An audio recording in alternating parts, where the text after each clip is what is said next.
पानी पीना मना है। यह कहानी एक बिलासपुर नामक गांव की है, जहां के लोग बहुत खुशहाली से अपना जीवन जी रहे थे, पर उन्हें क्या पता उनकी खुशी कब तक चलेगी। एक दिन बिलासपुर गांव में किसी के घर पानी नहीं आता। वहां की जो मेन मोटर है वो खराब हो जाती है। फिर रामू आकर पूछता है सबसे कि किसी के घर पानी आ रहा है क्या। काका, ओ काका, तुम्हारे घर में पानी आ रहा है क्या? नहीं बेटा, हमारे घर में भी नहीं आ रहा है पानी, पता नहीं क्या हो गया है। आओ चलो और गांव वालों से भी पूछते हैं, क्या पता किसी के भी घर ही ना आ रहा हो। सही कह रहे हो, चलो पूछते हैं। गांव वालों बाहर आओ, सारे के सारे गांव वाले जल्दी से बाहर आओ। क्या हो गया, क्या हो गया, क्यों चिल्ला रहे हो? आप सबों के घरों में पानी आ रहा है क्या? हमारे तो नहीं आ रहा है। कह रहे हो भाई, हमारे घर में भी नहीं आ रहा है पानी। क्या करें, अब तो किसी के घर में पानी नहीं आ रहा है। चलो मुखिया जी के घर चलें, अब तो वही कुछ कर सकते हैं। जी कुछ काम है, आप तीनों चले जाइए मुखिया जी के पास। ठीक है, तो हम तीनों जने चले जाते हैं, आप अपना काम कर लीजिए। अरे भाई, आज आप सब लोग यहाँ पर कैसे आए हो? कुछ काम था क्या आज आप सबको? हाँ सेठ जी, हमारे गांव की जो मेन मोटर है वो खराब हो गई है और किसी के भी घर पानी नहीं आ रहा। बिना पानी के बहुत दिक्कत हो रही है। आप जल्दी से जल्दी मोटर ठीक करवाओ और हमारे घर में पानी लाओ। अच्छा, तो ये बात है, हम अभी कुछ करते हैं। हेलो भाई मदन, हमारे गांव में पानी नहीं आ रहा है, क्या हुआ है ये सब? जल्दी से जल्दी पानी का इंतजाम करो हमारे गांव में। अभी तो हमारे गांव में बहुत परेशानी हो रही है, पानी नहीं है सबके घरों में। जल्दी से जल्दी ठीक करवाओ सारी मोटर को। क्या कह रहे हो, 3-4 दिन लग जाएंगे? नहीं भैया, जल्दी से जल्दी करवाओ उस काम को। आप सब लोग चिंता मत करिए, मैंने बोल दिया है, पर लेकिन वो कह रहे हैं कि 3-4 दिन लग जाएंगे।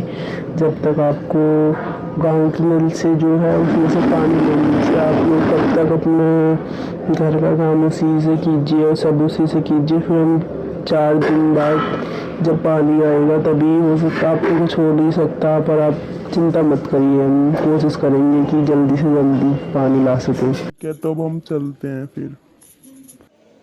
चलो, सब अपने अपने घर जाते हैं और नल में से ही पानी भरेंगे अब तो किसी के घर पानी तो था नहीं भाई, तो सबको पानी चाहिए था, चाहे कहीं से भी लाके दो, पर सबको पानी तो चाहिए ही था। बहुत प्यास लगी है, पानी दो मुझे, कहीं से भी दो, मुझे नहीं पता, मुझे पानी दो।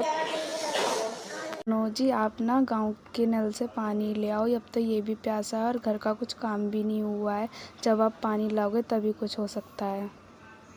क्या मैं लेके आता हूँ पानी। क्या आप भी पानी भरने आइए क्या? मैंने तो भर लिया है पानी, अब आप भर लीजिए।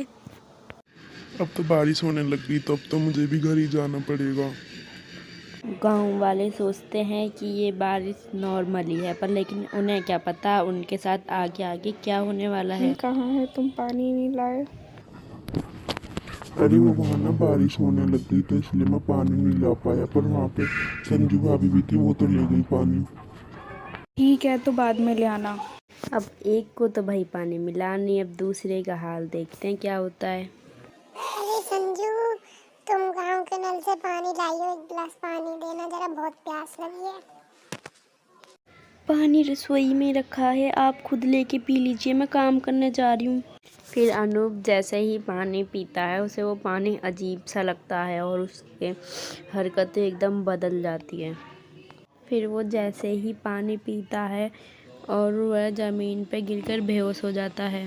उस शोर की आवाज़ सुन के उसकी वाइफ वहाँ आती है। अनूप जी, अरे ये आपको क्या हो गया, उठो उठो। फिर आवाज़ सुन के अनूप खड़ा होता है। वो जैसे ही खड़ा होता है, उसकी आँखें एकदम सफ़ेद और वो बहुत गुस्से में चिल्लाता है।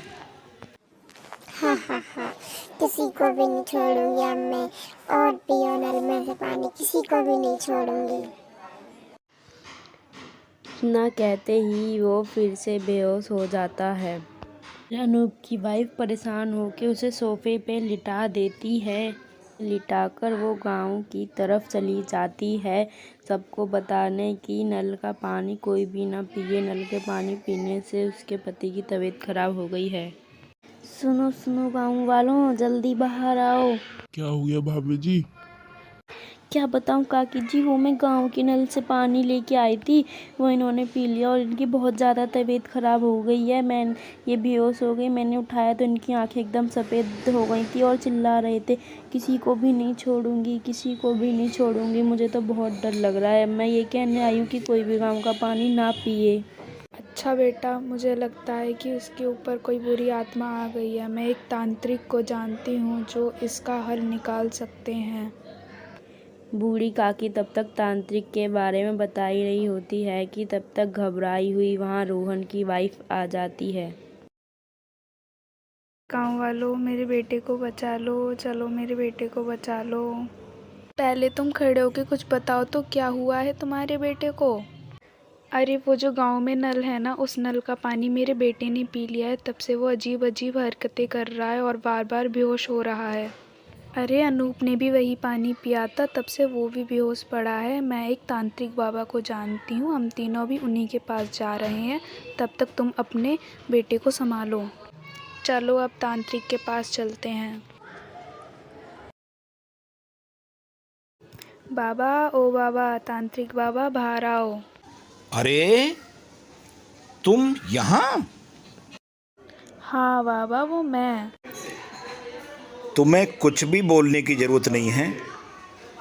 तुम एक आत्मा के बारे में जानकारी करने आई हो। बाबा सर्वज्ञानी हैं, सब कुछ जानते हैं। बाबा अंतर्यामी हैं। आप लोगों में से एक ही आदमी जाएगा मुझे उस शापित जगह का पता बताने के लिए। मैं चलूँगा बाबा, इन दोनों को घर जाने देते, हम चलते हैं। यही वो जगह है तांत्रिक जी। ए प्रेत आत्मा, बाहर निकल। क्या तांत्रिक बाबा को देख करके तू डर गई है? ले आ गई सामने, नहीं डरती हूँ किसी से भी। इन गांव वालों के साथ साथ मैं तुझे भी मार दूंगी, किसी को नहीं छोड़ूंगी, सबको मार दूंगी मैं। अरे ये चुड़ैल मेरे पीछे क्या कर रही है? तांत्रिक बाबा बचाओ मुझे, तांत्रिक बाबा बचाओ मुझे इस चुड़ैल से। फिर चुड़ैल अपने जादू से एक चाकू निकालती है और गांव के आदमी को मार देती है। हे प्रेत आत्मा, मैं तुझे नहीं छोड़ूंगा। फिर तांत्रिक अपने जादू से एक यंत्र निकालता है और उस चुड़ैल को वहीं मार गिराता है। फिर तांत्रिक चुड़ैल को मारता है और चुड़ैल चिल्लाती है, मुझे मत मारो। फिर तांत्रिक बाबा चुड़ैल को मार देते हैं और वह चुड़ैल उस गांव से हमेशा हमेशा के लिए चली जाती है और तांत्रिक बाबा अपने जादू से गांव के आदमी को भी ठीक कर देते हैं। उठो बेटे, उठो। बोलकर तांत्रिक बाबा उसे अपने जादू से ठीक कर देता है। बहुत बहुत शुक्रिया तांत्रिक बाबा, आपने मेरी भी जान बचाई और उस चुड़ैल को भी ख़त्म कर दिया। हमारे गांव में सब कुछ ठीक तो होगा ना पहले जैसा? आपका बहुत बहुत शुक्रिया। ठीक है बेटे, अब तुम जाओ।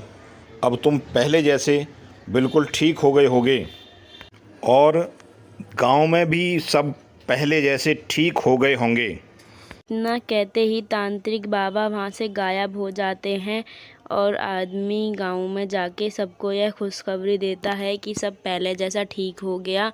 सुनो गाँव वालों, तांत्रिक जी ने उस चुड़ैल को मार दिया है। अब हमारे गांव में कभी भी वो चुड़ैल नहीं आएगी और अब हम पहले जैसे रह सकते हैं। अब हमें कोई डर नहीं है।